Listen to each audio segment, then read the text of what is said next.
A tribute to Jack Nicholson, one of the greatest actors of any generation. Just a little problem with the old sperm bank upstairs. Nothing I can't handle, though, Lloyd.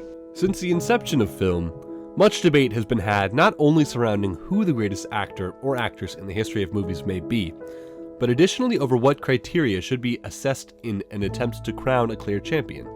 Some have pointed towards their impact on the industry, while others look to the off-camera persona, or record at award shows, and, of course, the prolificacy and relevancy of their filmography itself.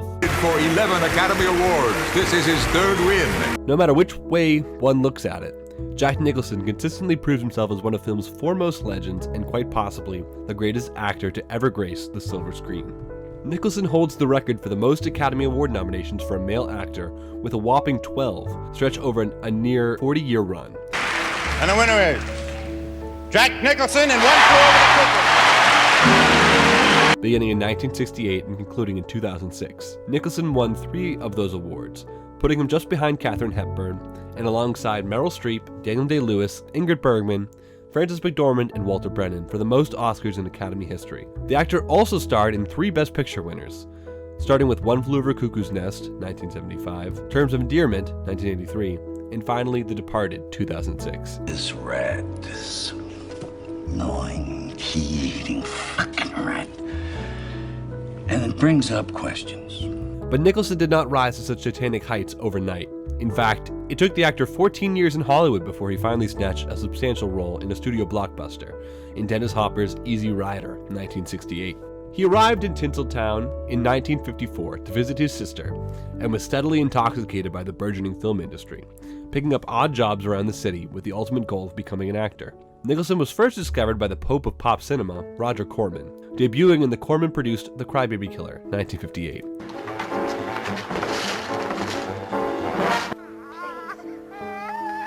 And collaborating with the director repeatedly over the next decade, in the likes of The Little Shop of Horrors, 1960, The Raven, 1963, The Terror, 1963, and The St. Valentine's Day Massacre, 1967. During that time, Nicholson formed an additional partnership with pulp western director Monte Hellman, appearing in Ride of the Whirlwind, 1966, and The Shooting, 1966. I don't know, it seemed like if Leland had been involved with the event in Weslow, he'd have rode off too, wouldn't he? All of his work led him to the role of inebriant lawyer George Hanson in Easy Rider, and while it is nearly impossible to imagine anyone else in that role, Nicholson's breakthrough performance was almost portrayed by veteran actor Rip Torn, who dropped out only after a dispute with Hopper. Thankfully, Nicholson landed the part, and went on to carve out one of the most interesting careers in the history of film.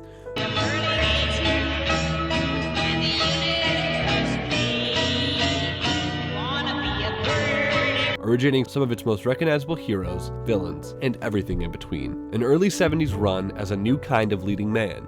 5 Easy Pieces, The Last Detail, Chinatown, and One Flew Over the Cuckoo's Nest. Nicholson's career as a leading man began with 1970's 5 Easy Pieces, directed by frequent collaborator Bob Rafelson, and written under a male pseudonym by Carol Eastman. The best that I can do is apologize. The film saw the actor star as Bobby Dupuy, an untethered hired hand working on an oil rig who left behind the pride and privilege of his wealthy upbringing and prodigious abilities on the piano. After learning the news that his estranged father had fallen ill, Dupuy must travel along the Pacific coast with his tempestuous girlfriend, played by Nashville 1975 star Karen Black, in a surprisingly quiet and gentle journey through familial repression and the spirit of wanderers. What makes you think it's cleaner? I saw a picture of it. Alaska's very clean. It appeared to look very white to me. Nicholson became a household name overnight and was dubbed the new American anti-hero, his larger-than-life persona quickly developing into a tangible trademark. The actor starred in Mike Nichols' Carnal Knowledge, 1971, and again teamed with Bob Rafelson on The King of Marvin Gardens, 1972, before finding his next iconic role in Hal Ashby's romping The Last Detail, 1973. He portrayed naval signalman Bailey Badass Badusky, who was assigned along with Otis Young's Richard Mule Mulhall to escort a dishonorably discharged 18-year-old seaman to the Portsmouth Naval Prison. I am a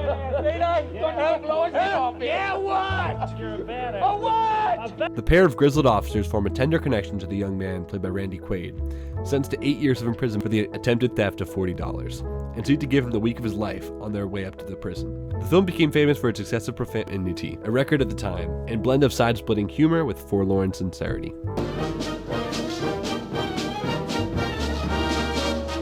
While Nicholson was unquestionably making a name for himself as one of Hollywood's most versatile actors, no one could have predicted the unbelievable two-film run that he would go on after The Last Detail. In back-to-back years, the actor starred in Roman Polanski's immortal neo-noir Chinatown, 1974, and Milos Forman's psychological tragic comedy film One Flew Over the Cuckoo's Nest, 1975.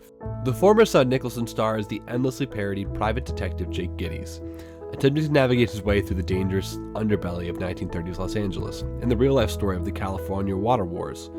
Who is she? And don't give me that crap about your sister because you don't have a sister.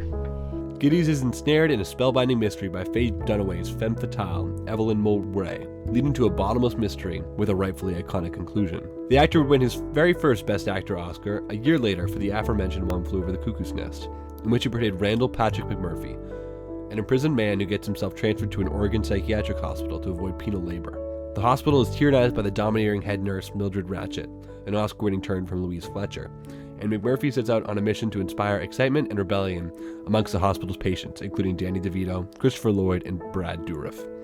Not a thing, Doc. I'm a goddamn marvel of modern science.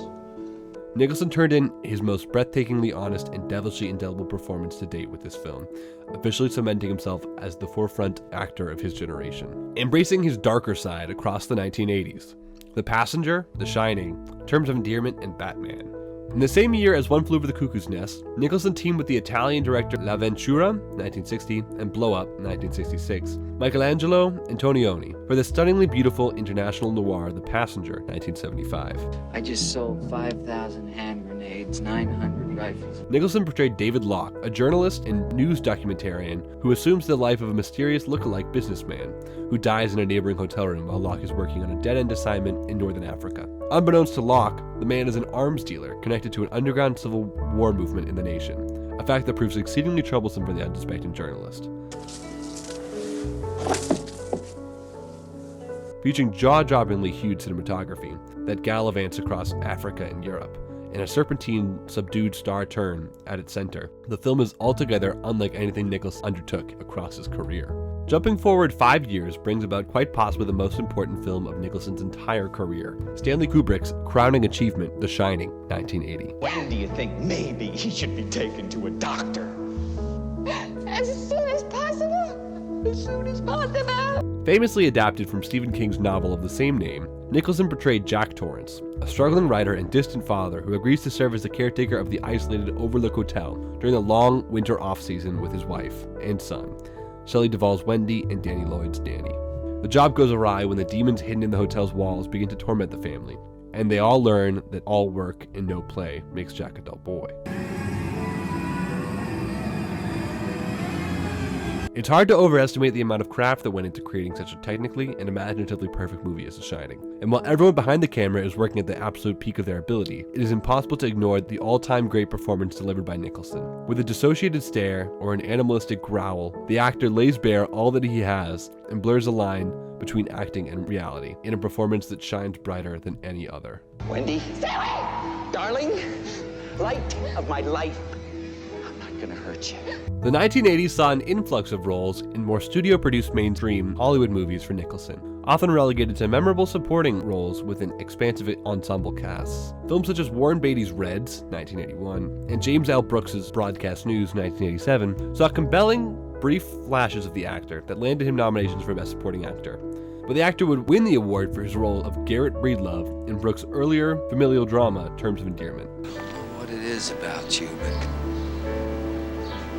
do bring out the devil in me. Starring alongside Shirley MacLaine, Deborah Winger, and Jeff Daniels, the film told the story of a highly strung mother and her free-spirited daughter across 30 years of their lives. Nicholson played a retired astronaut and abrasive neighbor of MacLaine, who begins courting her off and on during the film, ultimately endearing himself when the family faces unthinkable adversity. It's just I'm starting to feel an obligation here, and it makes it rough. Only 6 years later, Nicholson would turn in what is likely the most famous of his supporting roles as Jack Napier, aka the Joker, in Tim Burton's iconic Batman in 1989. The actor delivered a gleefully over-the-top performance that was cited as inspiration by both Heath Ledger in The Dark Knight 2008 and Joaquin Phoenix in Joker 2019. I just like the sound of it. Self-reflection in his later years. A Few Good Men, As Good as It Gets, About Schmidt, and The Departed.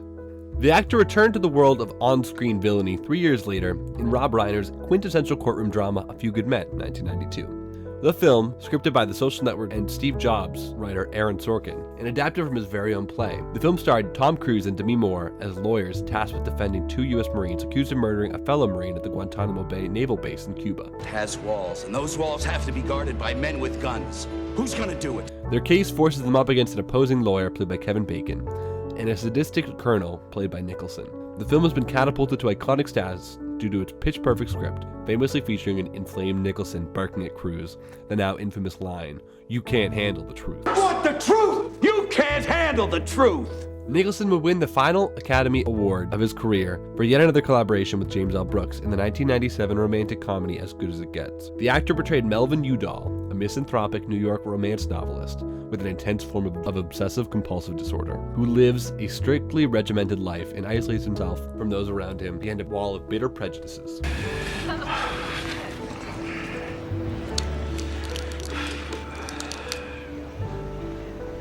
In an Oscar-winning performance, Helen Hunt portrays a single mother with a perpetually ill son, who is the only waitress Melvin allows to serve him food at his favorite restaurant. Greg Kinnear additionally portrays a gay painter recovering from a brutal robbery, whose small dog is forced upon his spiteful neighbor, Melvin, as he recovers in the hospital. Both of these individuals are forced to deal with the increasingly difficult Melvin as he further complicates their lives, coming together as an unlikely trio and teaching each other that life isn't always what one hopes it to be, but that doesn't mean it isn't beautiful.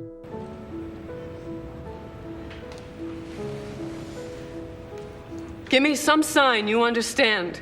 Nicholson took on a similar character only 5 years later in Election, 1999 director Alexander Payne's About Schmidt, 2002, where he portrayed the titular Warren Schmidt, a hapless 66-year-old man struggling to figure out what to do with the rest of his life after the sudden death of his wife.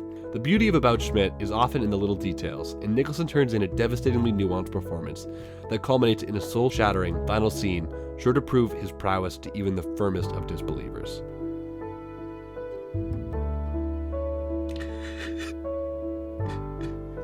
Jack Nicholson's final major film role before his official retirement from acting in 2010 came in Martin Scorsese's acclaimed Boston crime epic The Departed, 2006. A loose remake of the 2002 Hong Kong Internal Affairs, the film pitted stars Leonardo DiCaprio and Matt Damon against each other as spies simultaneously infiltrating both the criminal underworld and Boston Police Department. This one guy brings the items, and the other guy pays them.